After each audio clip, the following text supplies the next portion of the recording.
Hello दोस्तों, SS लोकर्स academy में आप सबका स्वागत है। जैसा कि मैंने पिछले वीडियो में आप सबको भारत से हम क्या सीखे पाठ का अर्थ बताया था, आज के इस वीडियो में मैं आप सबको इस पाठ का ऑब्जेक्टिव क्वेश्चन बताने वाला हूं।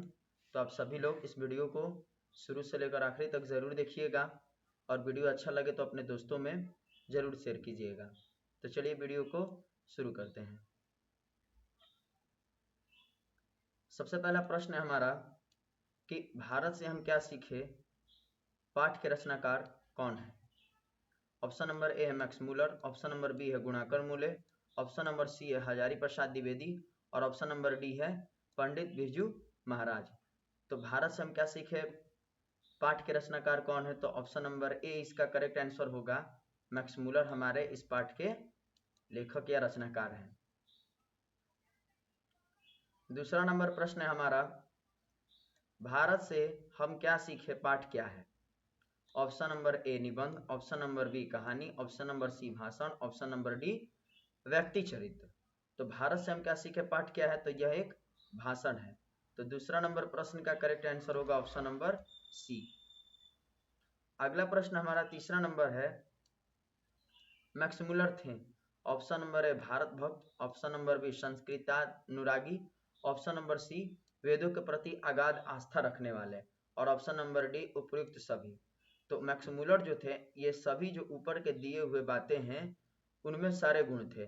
तो तीसरा नंबर प्रश्न का करेक्ट आंसर हो जाएगा ऑप्शन नंबर डी। तो मैक्स मूलर क्या थे कि वेदों के प्रति वो अगाध आस्था भी रखने वाले थे, संस्कृतानुरागी भी थे और भारत भक्त थे। तो तीसरा नंबर प्रश्न का correct answer option number D होगा। नेक्स्ट प्रश्न हमारा चौथा नंबर है कि मैक्स मूलर के पिता का क्या नाम था। मैक्स मूलर के पिता का क्या नाम था, तो ऑप्शन नंबर ए विरह Muller, option number B Wilhelm Muller, option number C विल्हेमल मूलर, ऑप्शन नंबर डी विदेन मूलर। तो चौथा नंबर प्रश्न का करेक्ट आंसर होगा ऑप्शन नंबर सी विल्हेमल मूलर। मैंने आपको लेखक परिचय जब बता रहा था तो उस समय भी बताया था कि मैक्स मूलर के पिता का नाम विल्हेमल मूलर था। अगला प्रश्न पांचवा नंबर है हमारा, विश्व विख्यात विद्वान फ्रेडरिक मैक्स मूलर का जन्म कहाँ हुआ था। Option number A Bharat, option number B Germany, option number C England, option number D रूस। तो पांचवा नंबर प्रश्न का हमारा करेक्ट आंसर होगा ऑप्शन नंबर बी, जर्मनी में इनका जो है जन्म हुआ था। तो पांचवा का correct answer option number B होगा। नेक्स्ट प्रश्न हमारा छठा नंबर है। छठा नंबर में कहा जा रहा है कि स्वामी विवेकानंद ने वेदांतियों का वेदांती किसे कहा है। स्वामी विवेकानंद ने वेदांतियों का वेदांती किसे कहा है। Option number A T S. Eliot को, ऑप्शन नंबर दयानंद स्वामी को, option number C Max Muller को, option number D Raja Ram Mohan Roy को। तो छठा नंबर प्रश्न का करेक्ट आंसर होगा option number C, Swami Vivekananda ने जो है वेदांतियों का वेदांती मैक्स मूलर को कहा था। तो सी इसका जो है करेक्ट आंसर होगा छठा नंबर प्रश्न का। अगला नंबर प्रश्न हमारा सातवां नंबर है। सातवां नंबर कहा जा रहा है कि मैक्स मूलर ने खाली स्थान वर्ष की अवस्था में लिप्जिंग विश्वविद्यालय में संस्कृत का अध्यापन आरंभ किया। मतलब कहा जा रहा है कि मैक्स मूलर जो थे कितने वर्ष की उम्र में जो है वो लिप्जिंग विश्वविद्यालय में संस्कृत का अध्ययन प्रारंभ किए थे, कितने वर्ष की उम्र में। तो सातवां नंबर प्रश्न का पहला ऑप्शन है 15 वर्ष, दूसरा नंबर ऑप्शन है 16 वर्ष, तीसरा नंबर ऑप्शन है 17 वर्ष, चौथा नंबर ऑप्शन है या डी नंबर ऑप्शन है 18 वर्ष। तो सातवां नंबर प्रश्न का करेक्ट आंसर होगा ऑप्शन नंबर डी, 18 वर्ष की उम्र में उन्होंने क्या किया, लिप्जिंग विश्वविद्यालय में संस्कृत का अध्यापन किए थे। अगला प्रश्न हमारा आठवां नंबर है कि मैक्स मूलर का जन्म कब हुआ था। ऑप्शन नंबर ए 6 दिसंबर 1813 को, ऑप्शन नंबर बी 6 दिसंबर 1823 को, ऑप्शन नंबर सी 6 दिसंबर 1833 को और ऑप्शन नंबर डी होगा 6 दिसंबर 1843 को। तो आठवां नंबर प्रश्न का करेक्ट आंसर क्या होगा, तो ऑप्शन नंबर बी हमारा जो है करेक्ट आंसर होगा कि मैक्स मूलर का जन्म 6 दिसंबर 1823 ईस्वी को इनका जन्म जर्मनी में हुआ था। तो आठवां का correct answer option number B होगा। नेक्स्ट प्रश्न 9वां नंबर है हमारा, मैक्स मूलर ने नया सिकंदर किसे कहा है। मैक्स मूलर ने नया सिकंदर किसे कहा है। Option number A William Jones को, option number B Warren Hastings को, ऑप्शन नंबर सी हकर्स को और ऑप्शन नंबर डी युवा अंग्रेज अधिकारियों को। तो 9वें नंबर प्रश्न का करेक्ट आंसर होगा ऑप्शन नंबर डी युवा अंग्रेज अधिकारियों को जो है ये नया सिकंदर कहे थे। 10वां नंबर प्रश्न है हमारा कि मैक्समुलर के अनुसार भारत की सबसे प्राचीन भाषा कौन सी है?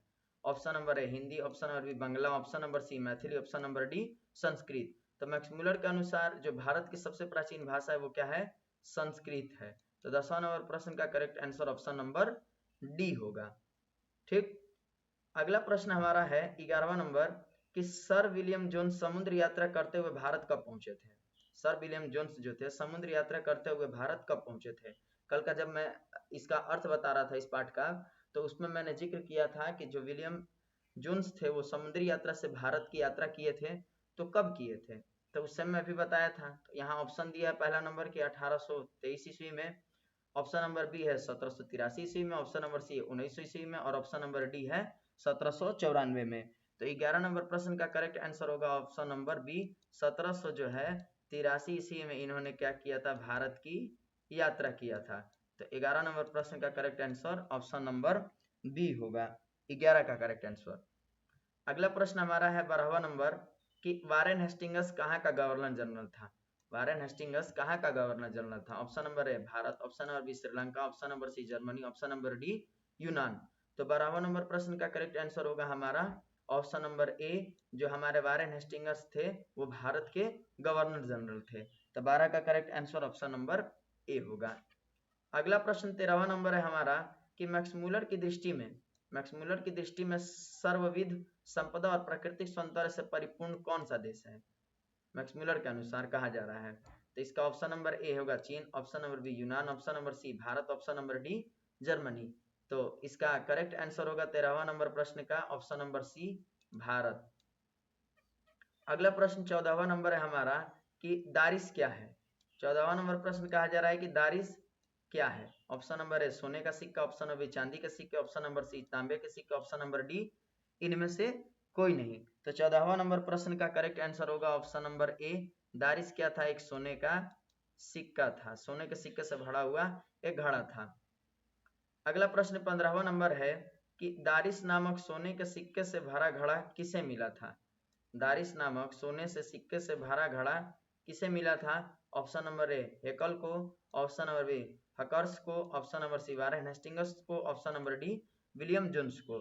तो 15वां नंबर प्रश्न का हमारा करेक्ट आंसर होगा option number C, Warren Hastings को जो है दारिस नामक सोने के सिक्कों से भरा घड़ा मिला था। तो इसका आंसर ऑप्शन नंबर सी होगा।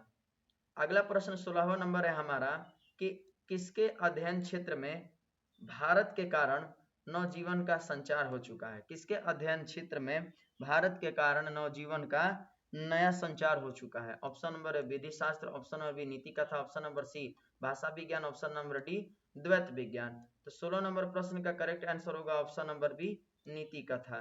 16 नंबर प्रश्न का correct answer option number B होगा। अगला प्रश्न 17वां नंबर है हमारा कि मैक्समुलर ने कंठ और केन आदि उपनिषदों का किस भाषा में अनुवाद किया था? कंठ और केन उपनिषद का किस भाषा में मैक्समुलर ने अनुवाद किया था? तो 17वां नंबर प्रश्न का ऑप्शन है पहला लैटिन भाषा, दूसरा संस्कृत भाषा, तीसरा जर्मन भाषा और चौथा हिंदी भाषा है।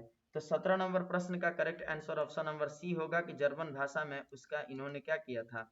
अनुवाद किया था। 17 का correct answer option number C होगा। अगला प्रश्न हमारा 18वां नंबर है हितोपदेश का जर्मन भाषा में अनुवाद किसने प्रकाशित करवाया? Option number A Max Muller, option number B Hazari Prasad Dwivedi, option number C Bharatendu Harishchandra, option number D Yatindra Mishra. तो 18वां नंबर प्रश्न का हमारा करेक्ट आंसर होगा ऑप्शन नंबर ए, मैक्समुलर ने जो है हितोपदेश का जर्मन भाषा में अनुवाद करवाया था।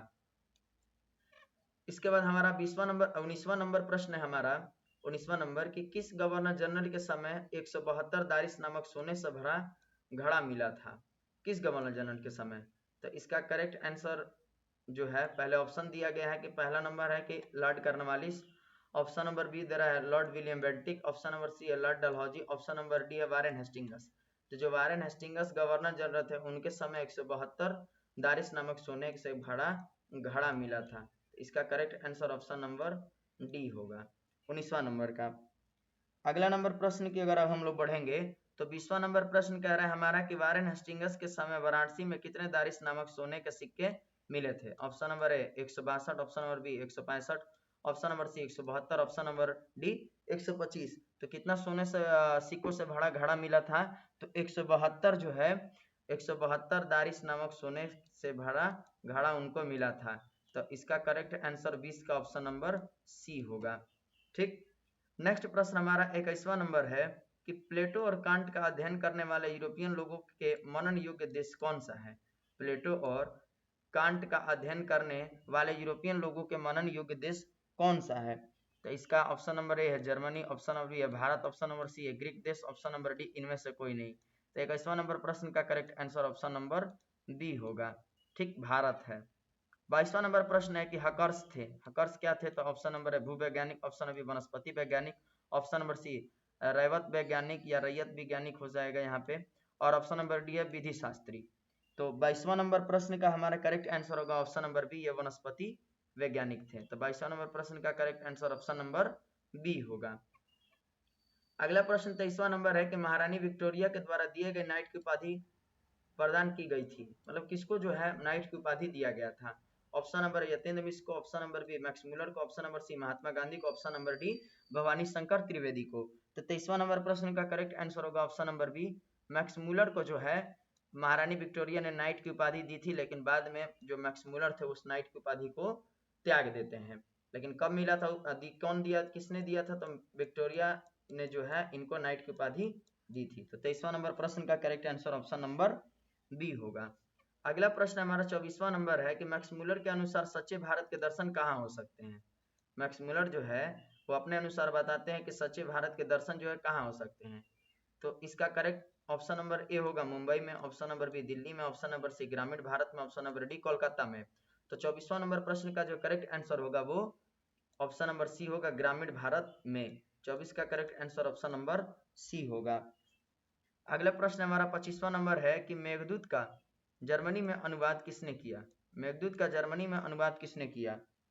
तो option number A Ishwar Petlikar ने, ऑप्शन नंबर रूसो ने, option number C Max Muller ने, ऑप्शन नंबर डी सातकोडी होता ने। तो 25वां नंबर प्रश्न का करेक्ट आंसर होगा option number C, Max Muller ने जो है मेघदूत का जर्मन भाषा में अनुवाद किया था। अगला प्रश्न 26वां नंबर है हमारा कि सच्चा भारत कहाँ बसता है? ऑप्शन नंबर ए गांव में, ऑप्शन नंबर बी खलिहानों में, ऑप्शन नंबर सी बगीचे में, ऑप्शन नंबर बी गलियों में। तो सच्चा भारत कहाँ बसता है? तो गांव में बसता है। तो 26 नंबर प्रश्न का correct answer option number A होगा। अगला प्रश्न हमारा 27वां नंबर है कि संस्कृत की पहली विशेषता है इसकी? पहला नंबर प्राचीनता, दूसरा नंबर नवीनता, तीसरा नंबर सरलता और चौथा नंबर वैज्ञानिकता। तो 27वां नंबर प्रश्न का अगर हम करेक्ट आंसर देखेंगे तो वो क्या होगा? तो प्राचीनता होगा। तो 27 का हमारा ऑप्शन नंबर ए जो है वो सही है।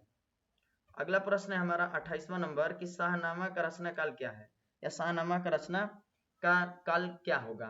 ऑप्शन नंबर है 10वीं से 11वीं सदी, ऑप्शन नंबर बी 11वीं से 12वीं सदी, ऑप्शन नंबर सी 12वीं से 13वीं सदी, ऑप्शन नंबर डी 9वीं से 10वीं सदी। तो 28वां नंबर प्रश्न का करेक्ट आंसर होगा ऑप्शन नंबर ए, 10वीं से 11वीं सदी जो था उसमें शाहनामा की रचना हुई थी। अगला प्रश्न हमारा 29वां नंबर है कि निर्वंश विद्या का संबंध किससे है? 29वां नंबर प्रश्न कहा जा रहा है कि निर्वंश विद्या का संबंध किससे है?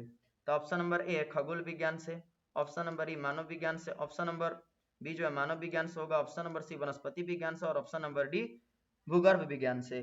तो 29वां नंबर प्रश्न का जो करेक्ट आंसर होगा ऑप्शन नंबर बी मानव विज्ञान से। इसका correct answer option number B मानव विज्ञान से होगा। 30वां नंबर प्रश्न हमारा कह रहा है कि मैक्स मुलर ने कालिदास की किस पुस्तक का जर्मन भाषा में अनुवाद किया था? ऑप्शन नंबर है वाल्मीकिनिमित्रम का, अभिज्ञान शकुंतलम का, ऑप्शन नंबर सी मेघदूत का, या ऑप्शन नंबर डी रघुवंशम का। तो 30वां नंबर प्रश्न का हमारा करेक्ट आंसर हो जाएगा मेघदूत का। मेघदूत का इन्होंने क्या किया था? जर्मन भाषा में अनुवाद करा था, जो कि एक कालिदास की रचना थी। तो 30वां नंबर प्रश्न का हमारा 30वां नंबर प्रश्न का correct answer option number C होगा। तो हमने आज जो है टोटल 30 ऑब्जेक्टिव को देखा, टोटल 30 ऑब्जेक्टिव को हम लोगों ने बनाया और एक एक ऑब्जेक्टिव को अच्छे से समझा भी। तो आई होप आप सभी को यह वीडियो अच्छा लगा होगा और आप सभी लोग इन सारे प्रश्नों को अपने कॉपी में नोट कर लीजिएगा और उसको याद कर लीजिएगा। और बाकी वीडियो अच्छा लगा हो तो अपने दोस्तों में जरूर शेयर कीजिएगा। और जो लोग हमारे चैनल पर नए हैं तो वो चैनल को सब्सक्राइब कर लेंगे, बेल आइकन को प्रेस कर देंगे ताकि हमारे नए नए वीडियो का अपडेट जो है आप तक पहले पहुंच सके। धन्यवाद।